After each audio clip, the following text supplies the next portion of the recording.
in April of 2016 and subsequently introduced in this House in Parliament, laid on the table of the House on the 19th of July 2016.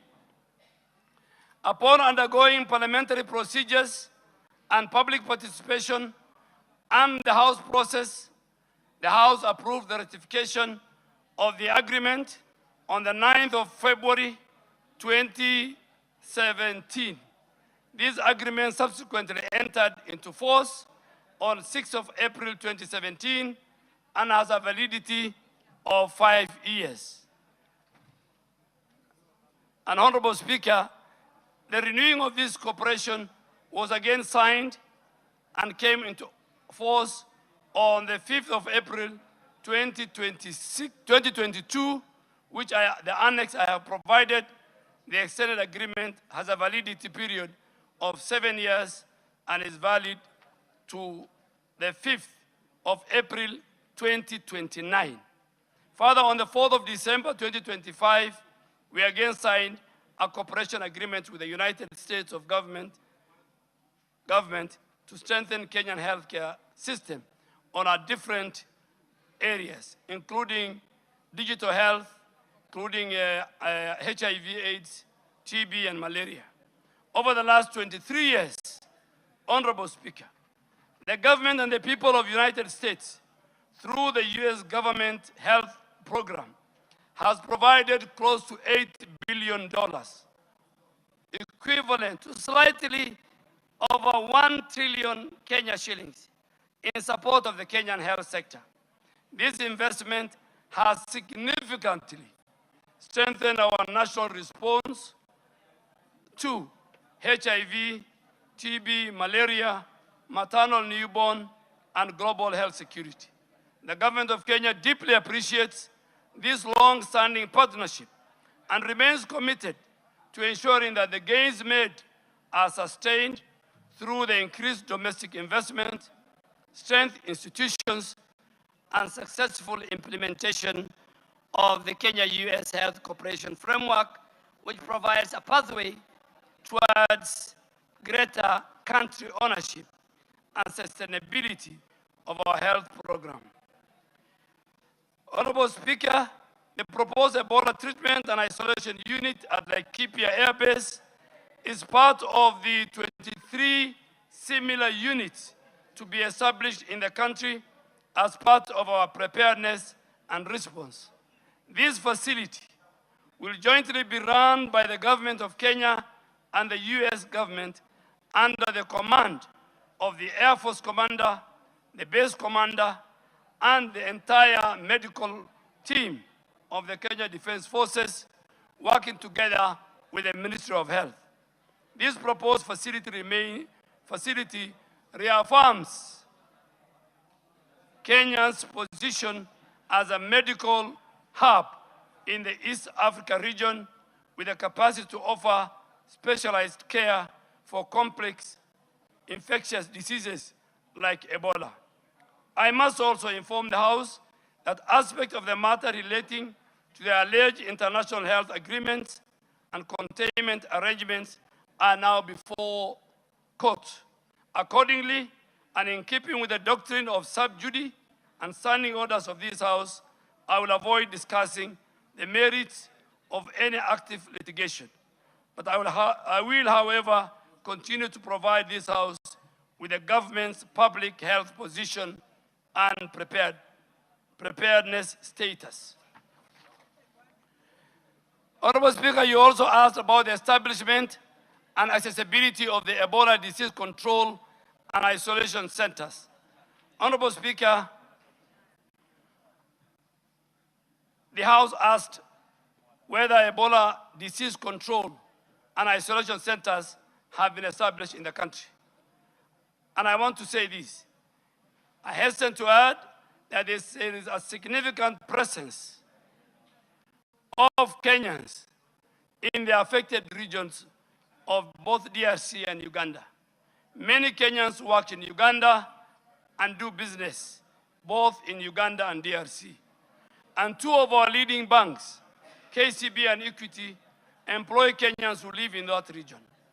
In addition, Kenya has approximately 450 specialized KDF officers and servicemen who are in DRC under the MONUSCO peacekeeping mission.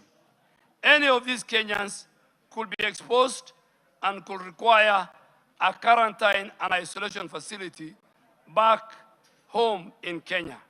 The government has established undesignated isolation and treatment capacity as part of our national preparedness.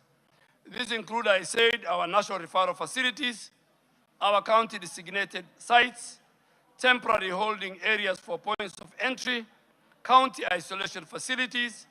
These facilities are being progressively verified for quality, for safety, and for readiness. And I want to reiterate that all such facilities are established for the protection of the people of Kenya and all persons within the Kenyan borders. They are not only foreign facilities, they are not for foreign facilities, they are not exclusive facilities, they are not facilities reserved for any nationality, they are public health assets established and coordinated under the authority of the government of Kenya. In the event of a suspected case, the response will be guided by medical triage, exposure risk, clinical need, and public health protocols. A Kenyan citizen, a foreign national, a refugee, a diplomat, an expatriate, or a traveler will be managed according to the same public health principles: safe isolation, testing, clinical care, contact tracing, prevention of further transmission. Our objective as government is to protect communities, to protect healthcare workers and the country. When a case is detected, the safest place to manage it is within a properly equipped isolation and treatment facility under the controlled conditions. Finally, Honorable Speaker, you have told me to give guidance on the public health guidance.